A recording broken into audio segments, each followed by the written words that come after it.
বাংলাদেশ কৃষিভিত্তিক দেশ। ছোট বড় ধনী বা গরিব যে যাই করেন না কেন, আসলে কৃষির উপরে বাংলাদেশটা সবচেয়ে বেশি নির্ভরশীল। গ্রামাঞ্চলের প্রতিটি বাড়িতেই হাঁস, মুরগি, গরু অথবা ছাগল।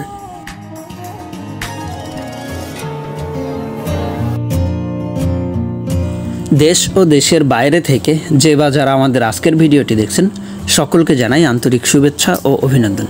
প্রিয় দর্শক, আজকে ঘুরতে ঘুরতে কুষ্টিয়া জেলার এমন একটা স্থানে চলে আসছি, আপনারা প্রত্যেকে দেখে অবাক হবেন আসলে একটা মানুষের দ্বারা কিভাবে সম্ভব হাঁস, মুরগি, গরু, ছাগল একত্রিত লালন পালন।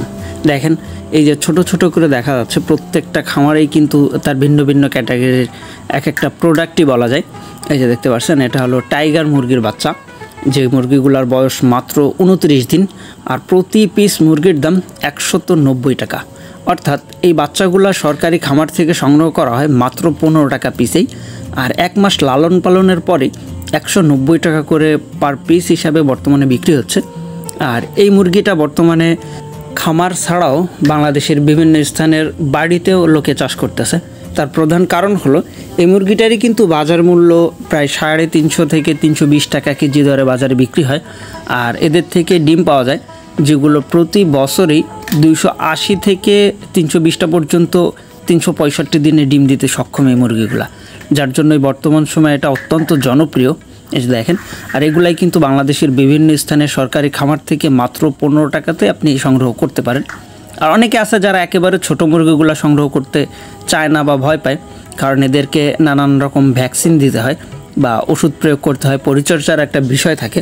অনেকেই চায় একটু বড় সাইজের বাচ্চাগুলো সংগ্রহ করতে, আপনারা সেটাও কিন্তু সংগ্রহ করতে পারবেন।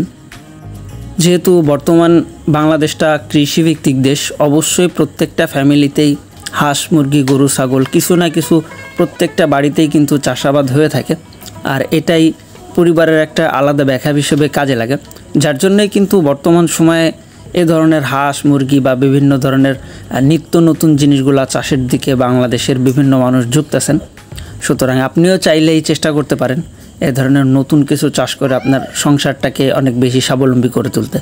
দেখেন, প্রত্যেকটা বাচ্চা মোটামুটি সুস্থ সবল, আর এদেরকেই কিন্তু নির্দিষ্ট পরিমাণের যে পরিচর্যাটা, অর্থাৎ কতদিন পর পর কেমন ওষুধ দিতে হবে, কখনো কখনো আছে যেগুলা প্রত্যেকটা মুরগির চোখে ড্রপ দিতে হয়, এ ধরনের যাবতীয় বিষয় আছে যেগুলো আসলে যারা চাষ করে তারাই ভালোভাবে জানে বা বুঝতে পারে। আর আপনারা যারা আছেন এই ধরনের জিনিসগুলো চাষ করতে যাচ্ছেন, অবশ্যই যে যেখান থেকে মুরগির বাচ্চাগুলো সংগ্রহ করবেন তাদের কাছ থেকে খুব ভালোভাবে পরামর্শ নিয়ে এদের পরিচর্যার বিষয়গুলো জেনে তারপরে মুরগিগুলো চাষ করতে পারেন, কারণ আসলে এই জিনিসগুলো অত্যন্ত লাভজনক। এই যে মূলত আমাদের এখানে আসার প্রধান কারণ ছিল, আমরা মোটামুটি খবর শুনলাম যেরকম একই স্থানে ইনি হাঁস, মুরগি আরও বিভিন্ন প্রকার জিনিসগুলো একত্রিত লালন পালন করতেছে, বা বিভিন্ন প্রকার সাইজের যে বাচ্চাগুলো তারা ক্রয় বিক্রয় উভয় কাজই চলে, যার জন্য দেখতে আসলাম। আর তাই চিন্তা করলাম আপনাদেরকে একটু দেখানোর চেষ্টা করি, যার জন্যই মূলত আমাদের আজকের প্রতিবেদনটা। যে দেখেন, প্রত্যেকটা ঘরের ভিতরেই কিন্তু ভিন্ন ভিন্ন জিনিস আছে, কোথাও রাজহাঁস, কোথাও চীন হাঁস, কোথাও বা ক্যাম্বেল হাঁস, এ ধরনের বিভিন্ন প্রকার জিনিস আছে। আর এই ভাইটাই মূলত এই সমস্ত জিনিসগুলো দেখাশোনা করে, তার পুরো বাড়ির আঙিনাটা জুড়েই কিন্তু এরকম একটা প্ল্যাটফর্ম সে তৈরি করছে। এই যে দেখেন, আর প্রত্যেকে চেষ্টা করবেন এরকম সুনামধন্য স্থান থেকে, বা আসলে যারা সঠিক পরামর্শটা দিতে পারবে, যাদের কাছ থেকে আপনি সঠিক জাতের বাচ্চাটা সংগ্রহ করতে পারবেন, সেখান থেকে এইসব বাচ্চাগুলো সংগ্রহ করার চেষ্টা করবেন। আর এই যে দেখতে পাচ্ছেন, এটা হলো কুষ্টিয়া জেলার যে সরকারি খামারটা, আমরা সেখানেও গিয়েছিলাম আজকে। এই দেখেন, অনেক বড় বড় সাইজের মুরগি।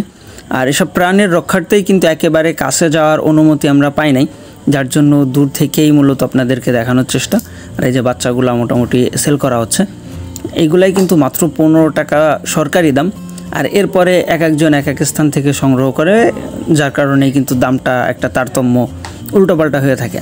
তো আপনারা যারা আছেন এ ধরনের চাষে আসতে যাচ্ছেন, অবশ্যই চেষ্টা করবেন ভালো স্থান থেকে ভালো জাতের চারাটা বা ভালো জাতের বাচ্চাগুলো সংগ্রহ করে তারপরে ব্যবসায় লাভতে।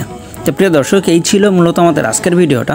দেখা হবে পরবর্তীতে আবার নতুন কোনো ভিডিওতে, নতুন কোনো চাষের সন্ধানে। সে পর্যন্ত সবাই ভালো থাকবেন, সুস্থ থাকবেন, সেই প্রত্যাশা আজকের ভিডিওটি এখানেই শেষ করছি। আল্লাহ হাফেজ।